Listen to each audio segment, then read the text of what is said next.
Hello friends, सर्वांचे स्वागत आहे आपल्या के पी फार्मा यूट्यूब पेजवर. आणि आजचा आपला टॉपिक आहे सिडेटिव्ह अँड हिप्नॉटिक्स. तर सिडेटिव्ह आणि हिप्नॉटिक्स म्हणजे काय हे आपल्याला बघायचं आहे.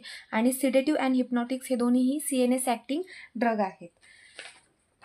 आपला टॉपिक आहे सिडेटिव्ह अँड हिप्नॉटिक्स. तर सिडेटिव्ह आणि हिप्नॉटिक्स हे दोन्ही पण काय आहेत तर CNS ॲक्टिंग ड्रग आहेत. ठीक आहे. सिडेटिव्ह म्हणजे काय आणि हिप्नॉटिक्स म्हणजे काय हे आपण बघू. तर सिडेटिव्ह कशाला म्हणणार आपण, की असे मेडिसिन्स जे घेतल्यानंतर ना आपल्याला झोप येते, ओके, पण आपण झोपत नाही. त्या केसेसमध्ये काय होणार, जर फॉर एक्झाम्पल आपण सिट्रेझिन घेतली, सिट्रेझिन घेतल्यावरती आपल्याला काय होतं, सिडेशन्स होतं, झोप प्रोड्यूस होते, पण आपलं माइंड तेवढ्या कंट्रोलमध्ये असतं की आपण झोपत नाही. बट हिप्नॉटिक्स म्हणजे काय, या केसेसमध्ये मेडिसिन्स ॲडमिनिस्टर केल्यावरती काय होणार, पेशंट्सला झोप येते, बट ती झोप नॅचरल नसते. त्याला आपण म्हणणार हिप्नॉटिक्स.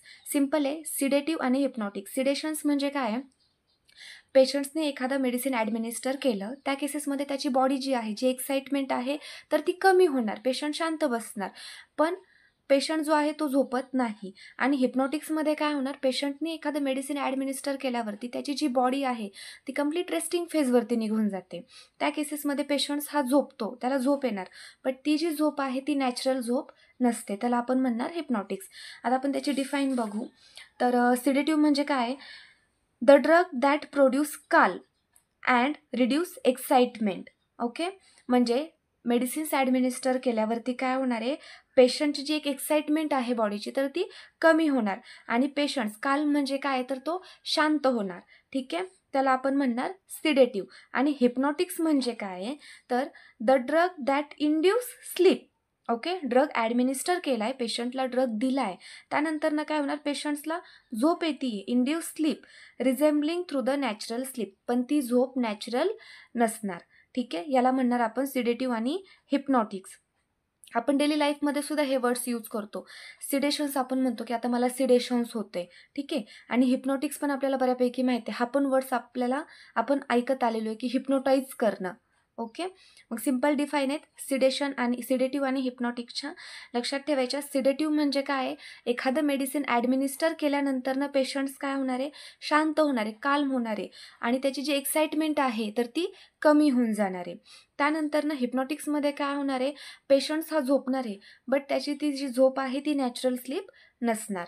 ठीक आहे, त्यानंतर ना आता त्याचं क्लासिफिकेशन आहे, सिडेटिव्ह आणि हिप्नॉटिक्सचं क्लासिफिकेशन आहे. तर 3 कॅटेगरीमध्ये क्लासिफिकेशन आहे, बार्बिच्युरेट, बेन्झोडायझेपाईन आणि निवर नॉन बेन्झोडायझेपाईन. बार्बिच्युरेटमध्ये 3 class, long acting, short acting आणि इंटरमिडिएट ॲक्टिंग. लॉंग ॲक्टिंग म्हणजे काय, मेडिसिन ॲडमिनिस्टर केल्यावरती त्याचा इफेक्ट जास्त चालणार, त्याला आपण म्हणणार लॉंग ॲक्टिंग. शॉर्ट ॲक्टिंगमध्ये काय, कमी इफेक्ट चालणार. आणि इंटरमिडिएटमध्ये काय, जास्त पण नाही आणि कमी पण नाही, मिनिमम इफेक्ट किंवा मिनिमाइज इफेक्ट, त्याला आपण म्हणणार इंटरमिडिएट ॲक्टिंग ड्रग. ठीक आहे, या केसेस आता आपण बघू की, किंवा इंटरमिडिएटला आपण काय म्हणू शकतो की अल्ट्रा शॉर्टपेक्षा पण कमी असणार ते. ठीक आहे, तसंच आता लॉंग ॲक्टिंग आहे, म्हणजे त्याचा टाईम दिलेला आहे 6 to 12 hours. म्हणजे मेडिसिन आपण फिनोबार्बिटोन हे त्याचे मेडिसिन आहे, जर फिनोबार्बिटोनचं ॲडमिनिस्टर केलं तर त्याचा जो इफेक्ट आहे तो जास्त वेळ चालणार आहे, 6 ते 12 तास, त्याला आपण म्हणणार लॉंग ॲक्टिंग बार्बिच्युरेट. देन आहे शॉर्ट ॲक्टिंग बार्बिच्युरेट. शॉर्ट ॲक्टिंगचे एक्झाम्पल आहे बिटोबार्बिटोन ॲडमिनिस्ट्रेशन झाल्यानंतर त्याचा इफेक्ट 1 ते 2 तास चालणार, त्याला आपण म्हणणार शॉर्ट ॲक्टिंग बार्बिच्युरेट्स. इंटरमिडिएट आहे, इंटरमिडिएटला आपण अल्ट्रा शॉर्ट ॲक्टिंग पण म्हणू शकतो किंवा ह्या दोघांच्या मधलं असं पण म्हणू शकतो. त्याचा इफेक्ट आहे 20 ते 40 मिनिट. मग 20 ते 40 मिनिट त्याचं एक्झाम्पल आहे थायोपेंटॉन. तर थायोपेंटेन जो आहे तो इंटरमिडिएट ॲक्टिंग बार्बिच्युरेट आहे. ओके, नेक्स्ट आहे बेन्झोडायझेपाईन. ओके, बेन्झो आणि डायझेपाईन, यामध्ये 2 आहेत, अँटी अँझायटी आणि हिप्नॉटिक्स. अँझायटी म्हणजे काय तर भीती वाटणे.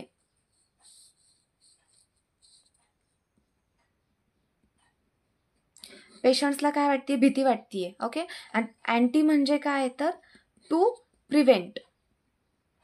मग अँटी अँझायटी म्हणजे भीती, अँटी म्हणजे प्रिव्हेंट, भीतीच घालून टाकायची, म्हणजे अँटी अँझायटी ड्रग आहे. ओके, त्यामध्ये आहे डायझेपाम, लोराझेपाम. ओके. नेक्स्ट आहे हिप्नॉटिक्स. हिप्नॉटिक्स आपण बघितला. हिप्नॉटिक्स म्हणजे काय आहे, पेशंटला झोप येते जे की नॅचरल स्लीप नाही आहे. मग त्यामध्ये पण डायझेपाम आणि अल्प्राझोलम हे त्याचे एक्झाम्पल्स आहेत. नेक्स्ट वन आहे न्यूअर नॉन बेन्झोडायझेपाम. न्यूअर आहेत म्हणजे नवीन आलेले आहेत. नवीन हे तर झाले, हे ओल्डमध्येच आहेत, पण हे नवीन आहेत. पण हे बेन्झोडायझेपाम आहेत. त्याचे एक्झाम्पल आहे झोपिक्लोन आणि झेलेप्लोन. हे बघा नावातच आहे. सिडेटिव्ह आणि हिप्नॉटिक्सने काय होणार आहे, पेशंटला हिप्नॉटिक्सने काय होते, झोप येते किंवा आणि सिडेशन्समध्ये सुद्धा काय होणार आहे, पेशंटची एक्साइटमेंटच कमी होणार आहे. ओके. मग त्यावरूनच हा ड्रग लक्षात ठेवायचा, झोपिक्लोन. ओके. तर सिम्पल आहे सिडेटिव्ह आणि हिप्नॉटिक्स. डेफिनेशन लक्षात ठेवायच्या सिडेटिव्ह हिप्नॉटिकच्या. क्लासिफिकेशन आहे, क्लासिफिकेशनसुद्धा विचारतात यामध्ये, MCQमध्ये वगैरे क्वेश्चन्स येऊन जातात. आणि जर यामध्ये पण कोणाला काही डाऊट असेल तर तुम्ही कमेंट्समध्ये सांगू शकतात. आणि नेक्स्ट लेक्चरमध्ये आपण ड्रग डिस्कस करणार आहोत, ड्रगचा यूज वगैरे. आजच्या लेक्चरमध्ये आपण डेफिनेशन आणि क्लासिफिकेशन्स बघितलेलं आहे. ठीक आहे. आणि जर तुम्ही पेजवरती नवीन असाल तर आत्ताच सबस्क्राईब करा, म्हणजे तुम्हाला असेच नवनवीन व्हिडिओज येत जातील. थँक्यू.